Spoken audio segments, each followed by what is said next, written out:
Welcome to the Brain Alpha. Today we are looking at an explainer that validates your frustration with the endless, unrewarding grind and reveals why simply putting in more effort isn't always the answer. We're actually pulling some incredible insights from top-tier American mental coaches and thought leaders to figure out why everything we've been taught about the daily grind is, well, kind of backward.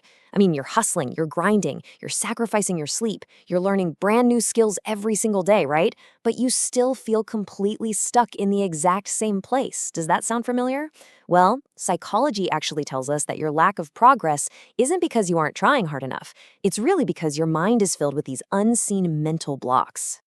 So here is our roadmap for today. We're going to cover the hustle culture trap, clearing subconscious garbage, forging reality through visualization, the long-term mindset, true strength and humility, and finally, a 2-minute daily reset. Let's just get right into it.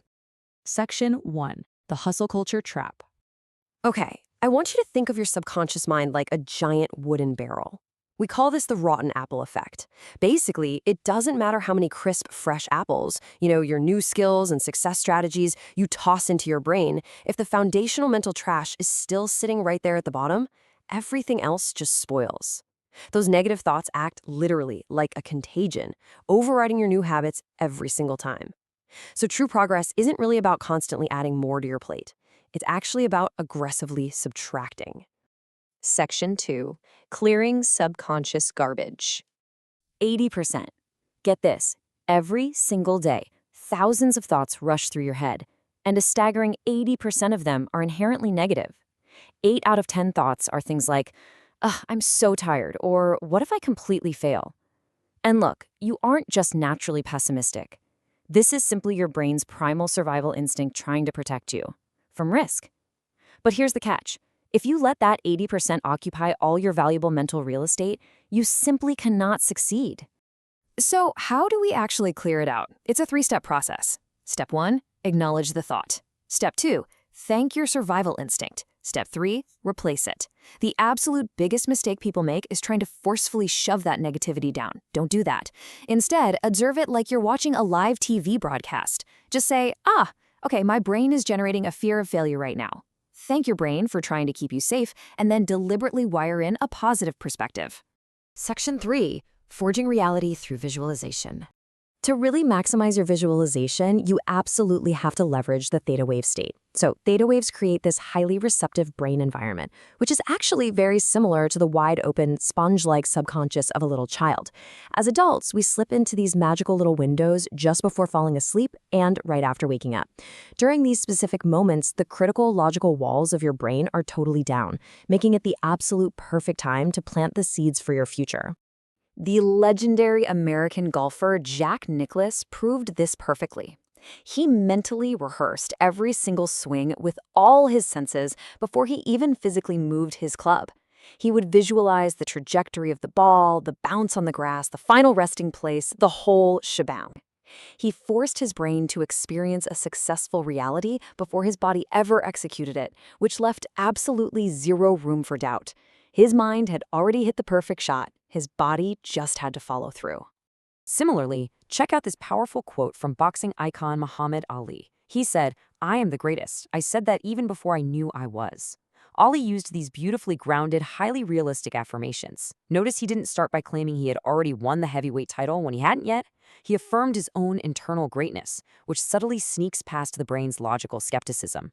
By doing this, he forged his physical reality through sheer affirmation, planting that seed way before the reality even existed. Section 4, the long-term mindset.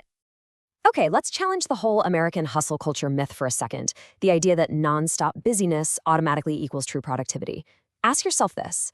2 lumberjacks are out in a forest. One never stops swinging his axe. He's sweating, grinding, totally driven. The other guy periodically stops and just disappears into the woods for a break. Who chopped down more trees? Yeah, the winner was actually the one who rested to sharpen his axe. Taking a break isn't lazy, it's a critical strategy. While he was away, he was sharpening his blade. See, swinging a dull axe with all your might just leaves you completely exhausted with very little to show for it. Resting ensures your efforts actually cut through the wood. In our lives, we tend to focus way too much on how many hours we work, but the true measure of success is actually the quality of our focus and our judgment. Let's look at how this builds into our everyday perspective. A short-term hustler prioritizes volume. You know, how many emails they send, how many hours they logged. But because they're swinging a dull axe, their judgment gets cloudy, and they end up paralyzed by obstacles. On the flip side, a long-term visionary prioritizes quality. They know exactly when to shut off their phone and just rest. Because their mind is sharp, they view obstacles not as dead ends, but as minor checkpoints to navigate around. Simon Sinek experienced a perfect example of this at a marathon. So after the race, there were free bagels for the runners, but there was this massive, daunting line to get them. Sinek's friend looked at the line, sighed, and said, "Let's not even bother." He was focusing entirely on the obstacle. But Sinek, he just looked at the bagel. He walked right up, found a tiny gap where he wasn't bothering anyone, didn't cut the line, and simply reached in and took a bagel. Why does this matter? Well, because when you stare at the line, all you see are reasons why you can't succeed. When you focus purely on the objective, you automatically start finding the gaps. Section 5. True Strength and Humility. Let's look at the ultimate example of this, the U.S. Navy SEALs. They face a notoriously brutal 68% dropout rate in training. And what's really fascinating is that the ones who survive aren't always the biggest, physically strongest guys. The ones who make it are the ones who, when they are at their absolute physical and mental limit, somehow draw this sudden, inexplicable energy from helping the guy right next to them. Plus, they have the humility to actually ask for help when they need it. True strength isn't about suffering in silence. It's recognizing that connection and teamwork give you access to energy you just can't tap into alone. And a massive part of that connection requires totally stripping away your ego. A former Undersecretary of Defense shared this amazing story about going to a conference. When he was still in office, he was flown business class and served coffee in this beautiful ceramic cup. A year later, after he retired, he went to that exact same conference, but this time he flew economy and had to pour his own coffee into a styrofoam paper cup. And it hit him. That fancy ceramic cup was never actually for him. It was for the title he held. When you are just a human being, you get a paper cup. So the marks of a true leader are pretty profound. True leaders know that titles, money, and status are totally temporary. Therefore, they give all the credit away to their team during a success, and they immediately step up to take all the personal blame during a failure. They completely detach their ego from temporary titles because they understand that character is literally the only thing that actually lasts. Section 6. The 2-minute daily reset. We call this the 2-minute daily reset, and it is incredibly simple. Dedicate just 2 minutes a day during your theta state, so right before bed or right after you wake up. Spend 1 minute or half the time on full sensory visualization. Really feel the steering wheel of your dream car, smell the air, feel the joy in your chest.